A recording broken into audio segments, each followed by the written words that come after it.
Hello students, today we will start with the topic angiosperms. Already we have completed pteridophytes, bryophytes, gymnosperm. Now we will be starting with angiosperms. Now this is a very simple explanation, and this part is also very simple because this deals with what? This deals with the flowering plants. So angiosperms are what? Angiosperms are flowering plants. Okay, so they have flowers and they also produce what? The pollen grains. सो जो कि फूल उगने वाले पौधे हैं इसको क्या बोलते हैं? एंजियोस्पर्म्स, जिसमें फूल खिलेंगे और इसके साथ साथ पोलन ग्रेन्स भी देखा जाएगा। ठीक है, ये बहुत तरीके का, बहुत सारा नंबर्स में और काफ़ी मात्रा में फैला हुआ पौधे हैं और इनमें लार्ज ग्रुप ऑफ प्लांट्स भी है, एकदम माइक्रोस्कोपिक भी है। देखो, सबसे छोटा माइक्रोस्कोपिक यूजुल्फिया एंड यूकैलिप्टस में 100 मीटर से ज़्यादा लंबा भी टॉल ट्री हो सकता है, that is eucalyptus. This are all what? This are all flowering plants and they will produce what? Flowers. Gymnosperms में हमने जो सीड देखा था, the seeds did not have any cover, उसके बाहरी हिस्से में कोई कवर नहीं था, सीड्स वर ओपन, इसलिए हम लोगों ने बोला था कि जिम्नोस्पर्म मीन्स नेकेड सीड्स। लेकिन फ्लावरिंग प्लांट्स में जो भी सीड्स होगा, these are enclosed inside the fruits, फलों के अंदर बीज होते हैं, दाने होते हैं, those are called what? Seeds. Seeds are always enclosed inside the fruits. And what do you get from this angiosperms? We get food, we get fodder, we get fuel, we get medicine and many other important products from the plants. Now these plants, angiosperms, are divided into two types. दो type हैं इनके, dicots and monocots. Dicots में 2 seed leaves होते हैं, that is 2 cotyledons, and monocot contains 1 cotyledon. जैसे dicot seeds का example है P seed, मटर, उसमें अगर आप सीड को देखोगे तो उसमें 2 सीड लीव्स होते हैं। और मोनोकॉट्स में जैसे कि मेज, उसमें से 1 सीड लीव्स होती है, 1 कॉटिलेडन होते हैं। सो डाइकोट का एग्जाम्पल क्या देंगे हम लोग? पीज, बीन्स, ये सब। एंड मोनोकॉट का एग्जाम्पल हम लोग बोल सकते हैं कि ये क्या है? सिंगल सीड लीव वाले, जैसे कि व्हीट, मेज, ऐसे। ठीक है, जो दाने हैं उनका सिर्फ एक ही हिस्सा है, दैट इज द मोनोकॉट्स। जैसे 1 कॉटिलेडन, इसमें एक ही हिस्सा है मोनोकॉट्स में, जैसे मेज है, व्हीट है, ये सब में सिर्फ एक ही हिस्सा होता है ना, कैस्टर भी। So this are called what? Monocots. Okay, now talking about the flowers, what you have, flowers में 4 पार्ट होते हैं, जैसे petals, sepals, stamens and carpels. जो कलरफुल वाले हिस्से हैं, या कभी कभी फ्लावर्स वाइट भी होते हैं, जो बड़े हिस्से, that is called the petals, green वाला हिस्सा, हरा वाला, that is sepals, and stamens and carpels. Male part is the stamen and female part is the carpel, और इसका दूसरा नाम भी है pistil. So stamens is called the male part and it consists of 2 parts, that is anther and filament. Now I will try to show you how it looks in a diagrammatic way. Okay, so you can see here, this is the anther and this is the filament. So anther is bilobed, so generally it will look like this. Okay, so male parts, that is the stamen, consist of 2 parts, anther and filament. Anther produces what? The pollens. So these pollens are called what? These are the male gametes. This is required for what? For fertilization. अब male gametes चाहिए होगा fertilization के लिए, तो ये कहाँ produce होंगे? Anthers के अंदर, और ये हैप्लॉइड होंगे, क्योंकि यहाँ पर क्रोमोसोम नंबर्स रिड्यूस करना है ओरिजिनल एडल्ट प्लांट से या पेरेंट प्लांट से। क्रोमोसोम नंबर मेल गैमेट्स है तो हैप्लॉइड ही होगा, और गैमेट्स में हमेशा हैप्लॉइड नंबर ऑफ क्रोमोसोम्स होते हैं, क्योंकि बाद में जाके जब फर्टिलाइजेशन होगा तब जाके दोनों का यूनियन होने से ना तो डिप्लॉइड हो जाएगा। ठीक है, तो अभी तो पोलन्स है एंथर से प्रोड्यूस करने वाले, तो ये क्या होगा? Pollens are always what? Haploid. Okay, chromosome number is reduce to half from the parents. Okay, now let us see about the female part. The female part is called the carpel or the pistil, and it consists of stigma, style and ovary. Okay, so stigma is the sticky part which will get the pollens. This is style, the filament part, and this is the ovary. So I'll try to show you diagrammatically how it looks. See, just this is a diagrammatic representation. This is the stigma, this is the style, and the solan part is the ovary, and this is the stalk. Okay, so stigma, style, and this is the ovary. Ovary contains what? Ovules, which are the future seeds. Okay, so ovary contains what? Ovules, and inside the ovules there are embryo sac. So female part में क्या है? Stigma, style, ovary. Ovary के अंदर क्या है? Ovules. और ovules में क्या है? ओव्यूल के अंदर एम्ब्रायो सैक है, जो कि आगे जाके फीमेल गैमेटोफाइट में डेवलप हो जाएंगे. मतलब जो प्लांट है उसमें धीरे धीरे डेवलप हो जाते हैं क्या? एम्ब्रायो सैक के अंदर जो स्ट्रक्चर है that will later develop into what?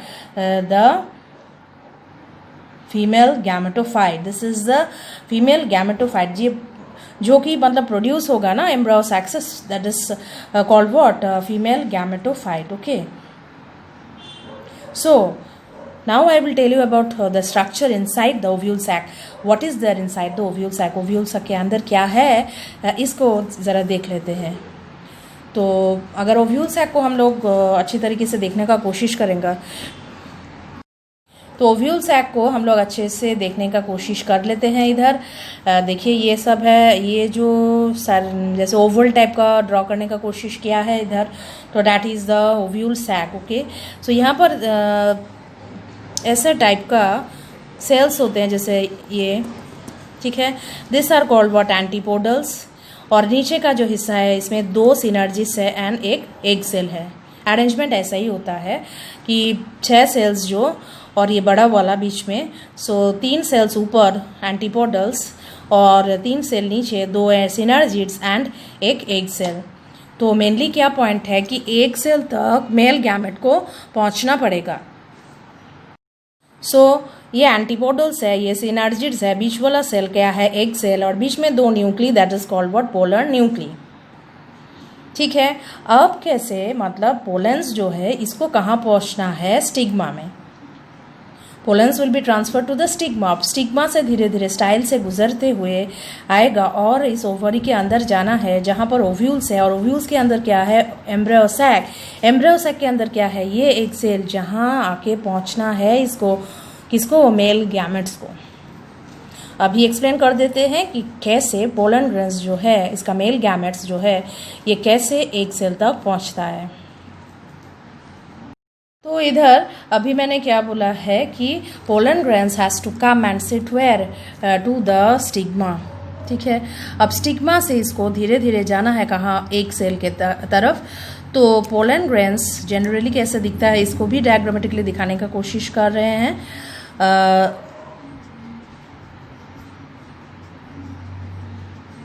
बाहरी हिस्से कांटेदार. This is because of the proteins that is present. This some chemicals are there which helps to protect the pollens from any sort of damage. So कोई damage से protect करने के लिए यहाँ पर बाहरी हिस्से में पोलेंस का कुछ केमिकल्स होते हैं, और कुछ जगह खाली होता है. जैसे ये वाला जगह खाली है, तो यहाँ से पोलन ग्रेन क्या फॉर्म करना स्टार्ट कर देगा? Pollen tube. ठीक है, तो pollen will start to form what? Pollen tube. अब पोलन ट्यूब के अंदर क्या होगा? 2 मेल गैमेट्स, जिसको धीरे धीरे ट्रैवल करके आना है इस एक सेल तक. ओके, सो देखो इधर स्टिग्मा से अभी इस पोर्शन में स्टाइल है, तो मैंने ऐसे दिखाया है, और ये जो पोलन है इसको यहाँ पर दिखाने का कोशिश किया है. और यहाँ से जो है ना पोलन ट्यूब जा रहा है, और पोलन ट्यूब के अंदर 2 मेल गैमेट्स दिख रहा है इधर, which has to move through this and go to the egg cell. So यहाँ से ये घुस के, ये जो जगह है यहाँ से घुस के इसको एग सेल तक पहुँचना पड़ेगा. सो यहाँ से ये घुस के एग सेल तक पहुँच जाएगा. And when they meet this male gamete, one of the male gamete, देखो 2 है ना इधर, 2 है. सो 1 इनमें से एक सेल के साथ, समझ में आ रहा है ना, इसमें से एक जो मेल गैमेट्स है और ये जो एक सेल तक पहुंचेगा, तो एक मेल गैमेट एक सेल का यूनियन हो जाएगा. That is what is called as fertilization. Okay, तो दोनों का मिलन हो जाएगा, male and female gamete, that is egg cell का. So that is called what? Fertilization. ये कंप्लीट है. दूसरा मेल गैमेट रह गया है, तो ये अंदर जाएगा. ये तो एक के साथ एक मेल गैमेट और एक सेल का यूनियन हो गया. जो दूसरा मेल गैमेट है वो बीच में जाएगा इधर. So it will form a triploid condition. 2 nuclei था पहले, उसके बाद तीसरा बुलाया तो ट्रिप्लॉइड कंडीशन हो गया है इधर। और 2 बार फर्टिलाइजेशन हुआ है, क्योंकि एक बार एक सेल के साथ और दूसरी बार क्या है, 2 जो मेल पोलर न्यूक्ली था उसके साथ मेल गैमेट का फ्यूजन हुआ है। तो this is called what, double fertilization. 2 बार मिलन हो रहा है, 2 बार यूनियन हो रहा है, तो इसके लिए इसका नाम क्या है, double fertilization. Double fertilization, okay, so why double fertilization? Because one male gamete unite with the egg cell, another male gamete unite with the 2 polar nuclei, and this is called what, double fertilization. So this will lead to what, ये जब क्या होगा, double fertilisation हो जाने के बाद क्या हो रहा है, this is a triploid condition जो मैंने अभी दिखाया है। और triploid condition will form the PEN, primary endosperm nucleus. ठीक है, ये जो ट्रिप्लॉइड कंडीशन है ये क्या हो जाएगा, primary endosperm nucleus. Triploid condition में प्राइमरी एंडोस्पर्म न्यूक्लियस। ठीक है, देन जाइगोट कहाँ से फॉर्म होगा, जब 1 male gamete unite with the egg cell that will develop into what, a zygote. फिर पेन का क्या काम है, this PEN primary endosperm nucleus जो फॉर्म हुआ है, प्राइमरी एंडोस्पर्म न्यूक्लियस, ये डेवलप हो जाएगा किसमें, एंडोस्पर्म में। This develop into what, endosperm. So PEN develops into endosperm and this fusion will develop into the zygote, and then this zygote will develop into a plant. और जो बाकी के sales हैं, एंटीबोडल्स थे और सिनर्जिड्स, ये सब डिजेनरेट होके खराब हो जाएंगे और आगे का जो भी सफ़र है ये तय नहीं कर पाएंगे। और ovules will develop into the seeds and ovaries will develop into the fruit. So this was actual pattern of the fertilization process in the flowering plants. So this is what, double fertilization. So now I will try to show you the life cycle of angiosperm from your book itself. See here, as I have drawn before only, anther and filament, this is the male part, okay, and inside the anther there is a place which is, inside the anther there are many tissues which form the pollens which are called the microsporangium. So they will form some cells which are called the microspores. These are very small, so these are called what, microspores. All the male related terms are given with micro word, okay, so these are called microspores, and then they develop into what, pollen grains. Microspores are actually what, the pollen grains. Now you can see the pollen grain forms the tube with the 2 male gametes. Hopefully you are understanding my viewpoint because I have already explained in the diagram. आप लोगों को समझ में आ रहा होगा क्योंकि मैंने already diagram में ड्रॉ करके दिखाया है कि ऐसा है. तो this is 2 male gametes which is migrate करके एक सेल के तरफ जा रहा है मिलने के लिए. सो आगे जाके क्या देखते हैं कि ये अंदर गया है ना, ये अंदर गया है, तो जो मेल गैमेट जा रहा है अंदर, तो यहाँ पर जाके क्या होगा, ये जो मेल गैमेट्स है ये अंदर जा रहा है, अंदर जाके 1 एग सेल के साथ मिलेगा और दूसरा मेल गैमेट जो है ये जो पोलर न्यूक्ली है इसके साथ इसका फ्यूजन हो जाएगा. ओके, सो ये आया कहाँ से, अभी इसको देखते हैं कि ये आया कहाँ से. Let us focus here, this is the female part. Already मैंने डायग्राम में एक्सप्लेन किया था. This is stigma, this is style, this is ovary. एक ड्रॉ किया है तो वेरियस मैंने जैसे 3-4 ऐसे फिगर ड्रॉ किया था, तो बहुत सारे फ्लावर्स में ऐसे दिखता है कि इसमें 3-4 हिस्से हैं. तो this is stigma which is sticky, this is style and this is the ovary. Ovary है और ये यहाँ पर पोलन को आना चाहिए था और ये यहाँ पर ही आता है. Pollens will always come and attach with the stigma. Okay, अब देखो इधर से ये जो है this is megaspore mother cell. Female gametes से साथ रिलेटेड या फीमेल टर्म के साथ हम लोग रिलेट करने का कोशिश करेंगे तो हमेशा क्या होगा, मेगास्पोर या मेगा वर्ड यूज करना पड़ेगा. So megaspore mother cell will produce what, this female gamete, the egg cell, and where it is found, inside the ovule there is an embryo sac. Inside that what is found, the egg cell.